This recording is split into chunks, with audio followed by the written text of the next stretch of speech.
नमस्कार बच्चों, मैं विनोद कुमार सिंह, संत जोसेफ स्कूल टाढ़ी।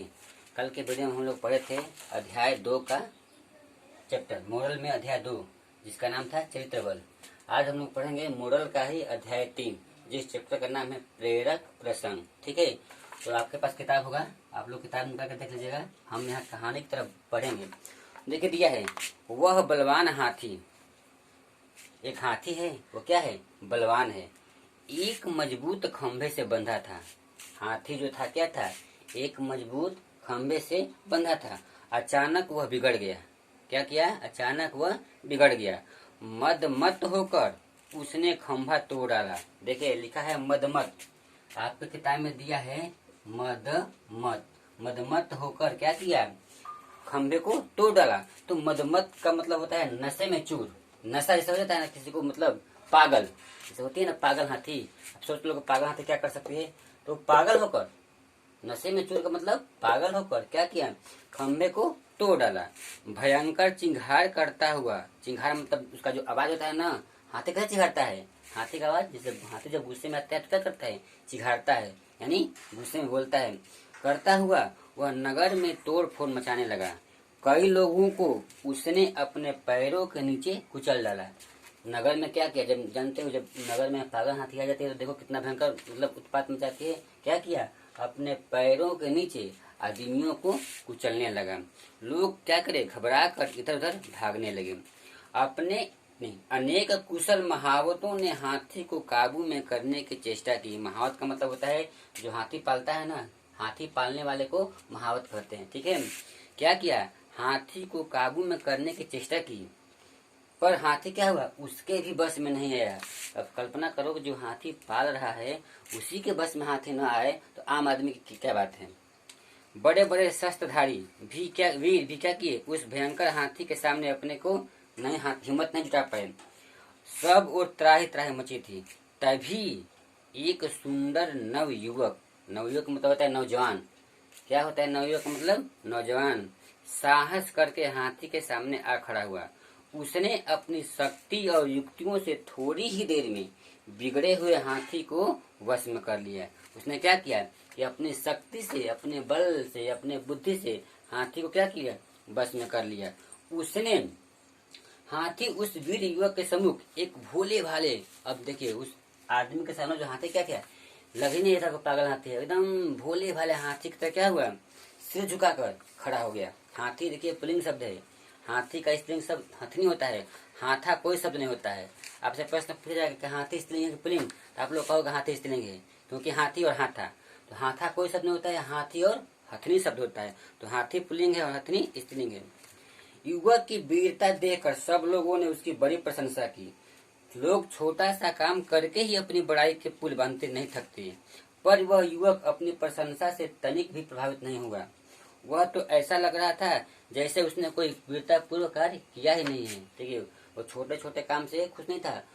कुछ लोग ऐसे होते हैं कि थोड़ा सा भी अच्छा काम कर लेते हैं तो वो हम ये कर लिए, वो कर लिए।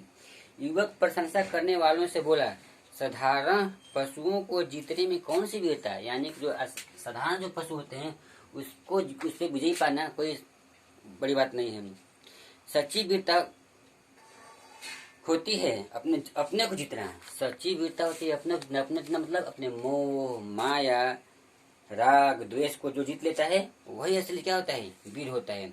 वही समझो अपने को जीत लिया। इस हाथी ने दूसरे को सैकड़ों बार जीता, इस हाथी ने दूसरों को सैकड़ों बार जीता, पर अपने को एक बार भी नहीं जीत पाया। यदि वह अपने को पहचान लेता तो अपने राग द्वेष क्रोध को जीत लेता, तो यह नौबत ही नहीं आती।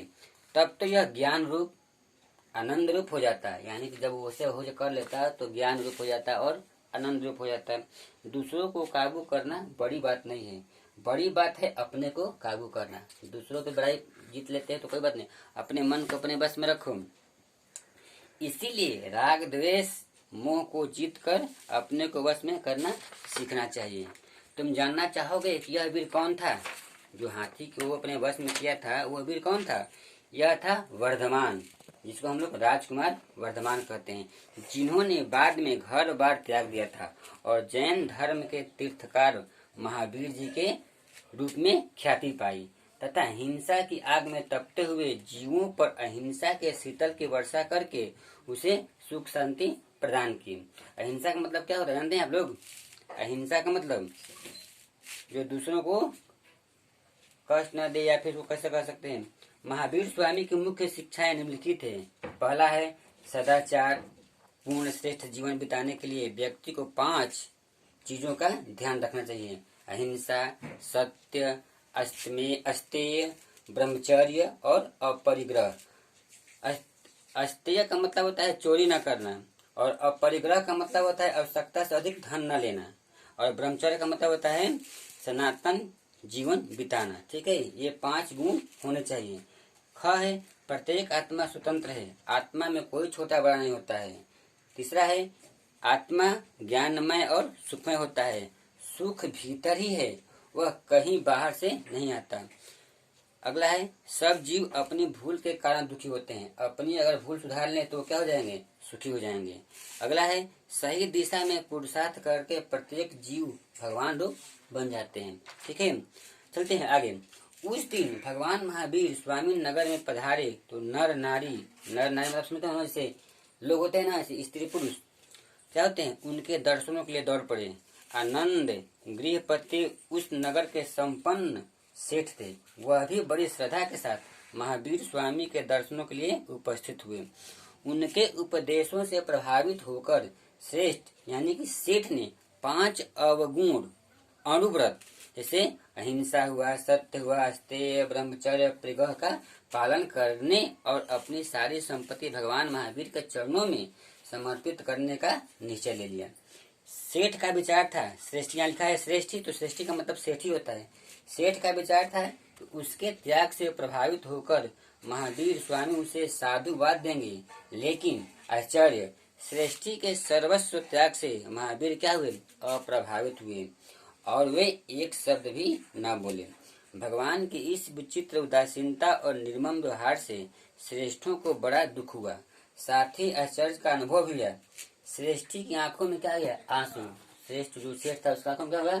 आंसू आ गया। ठीक है, उन्होंने हाथ जोड़कर कहा, भगवान क्या मेरे इस सर्वस्व त्याग का आपकी दृष्टि में कोई मूल्य नहीं है? वो पूछ रहा है किससे? महावीर से। तब महावीर स्वामी मौन न रह सके, वे श्रेष्ठी से बोले, वत्स जिस धन दौलत को तुमने लाखों लोगों का शोषण करके बटोरा है, जो धन आपने बटोरा है, बटोर कर आज श्रेष्ठ बने हो, ठीक है, क्या वो तुम्हारी संपत्ति है? जो तुम उसे त्यागने का गर्व कर रहे हो, सोचो जो वस्तु हमारी है ही नहीं उसे भला तुम कैसे त्याग सकते हो? जो वस्तु हमारी है ही नहीं है उसे हम कैसे त्याग कर सकते हैं? यदि तुम सचमुच त्यागना चाहते हो तो एक चीज त्याग करो, अहंकार। अपने अहंकार को क्या करो? त्याग करो। ठीक है, अहंकार को त्याग करो। तुम अणुव्रत ग्रहण करने की बात कर रहे थे, सच्चे अर्थों में अणुव्रत ग्रहण करना चाहते हो तो जन सेवा का व्रत लो, दीन दुखियों की सहायता करो, इसी से तुम्हारे या तुम्हें वास्तविक धर्म लाभ हो सकेगा। श्रेष्ठी को सच्चाई का बोध हो गया, यानी जो सेठ था उसको ज्ञान खुल गया क्या करना है। वह महावीर स्वामी के चरणों में गिर पड़े। उन्होंने अपना से संपूर्ण जीवन लोक सेवा और धर्म जन के हित के लिए समर्पित कर दिया। ये था आज के वीडियो अध्याय 3। अब हम लोग प्रश्न करते हैं होमवर्क की बात। तो होमवर्क में लिख लीजिए कि सदाचार पूर्ण श्रेष्ठ जीवन बिताने के लिए कितने गुण होने चाहिए? सदाचार पूर्ण श्रेष्ठ जीवन बिताने के लिए कितने गुण होना चाहिए व्यक्ति का? अगला प्रश्न है कि बिगड़े हुए हाथी को किसने काबू में किया? बिगड़े हुए हाथी को किसने काबू में किया? अगला प्रश्न है सब लोगों ने युवक की प्रशंसा क्यों की? ठीक है, ये तो था अध्याय 3। तो अध्याय 3 खत्म हो गया। आप लोग अभ्यास कर लीजिएगा, बाकी हम कराएंगे। तो आज के वीडियो में इतना ही। धन्यवाद।